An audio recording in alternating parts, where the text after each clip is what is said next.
Thanks for inviting us in. Tonight, abortion procedures are legal again here in Indiana after a judge today reversed our state's new ban. This is a massive win for abortion rights advocates and a big blow to anti-abortion groups. So tonight at 11, we wanted to dig into what this means for women, doctors, and clinics. But first tonight, our Emily Longnecker uncovers a big change for med students here in the Hoosier State.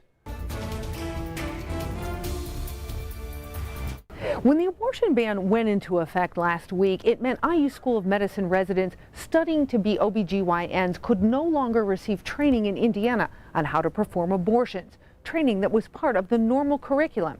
Now with today's injunction, that training can continue. For how long, though, is the question. I mean, we know this injunction is not going to last forever. But while it's in place, Dr. Carolyn Rouse, an assistant professor of obstetrics and gynecology at IU School of Medicine, is relieved residents will be able to learn how to perform abortions. Had the ban stayed in place, those same residents would have had to go out of state for that training. It's difficult to have to go to a whole different system in order to get medical training that is, by its very nature, part of your specialty. In an op-ed published Thursday in the Indy Star, Rouse called the ban a nightmare doctors could not continue to endure. I stand behind that word.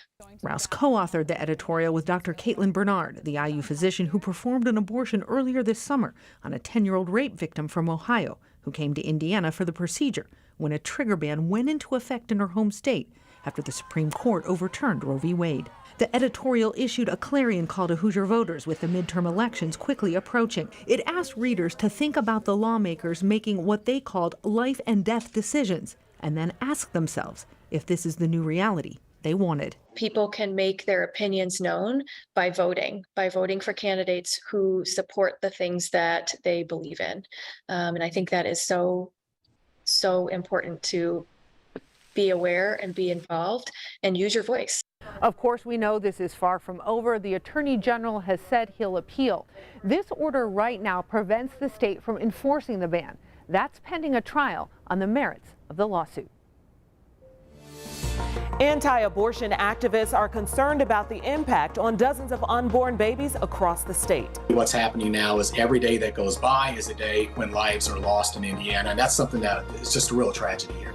Indiana Right to Life says they're disappointed with the injunction and say this is just the beginning of a long legal process. We faced legal setbacks as a movement for 50 years. We have full confidence they're going to do a terrific job on this. So, you know, as we observe, we are confident. We do think the state of Indiana will prevail. So you may be asking tonight, what's next for this legal battle? Like Emily mentioned, Attorney General Todd Rokita already announced plans to appeal the judge's decision and get this ban reinstated. Now, once that happens, it then heads to the Indiana Supreme Court of Appeals. They could reverse today's ruling or decide to uphold it. Legal experts are telling us that could take several days. So what's the impact on clinics? They tell us they're seeing a flood of calls from women seeking appointments, and schedules are filling up quickly. This is a life-saving measure for many people who are going to be seeking abortion care in the next weeks and months, and we're facing having to either leave the state or continue a pregnancy that they were unable to either continue from a medical standpoint or financial or whatever the other reasons were.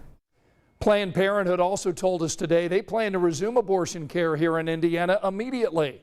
Other clinics are getting ready tonight to perform procedures as early as Monday. Now we're going to have a full breakdown of today's big decision and the upcoming legal challenges. Just open up our WTHR app.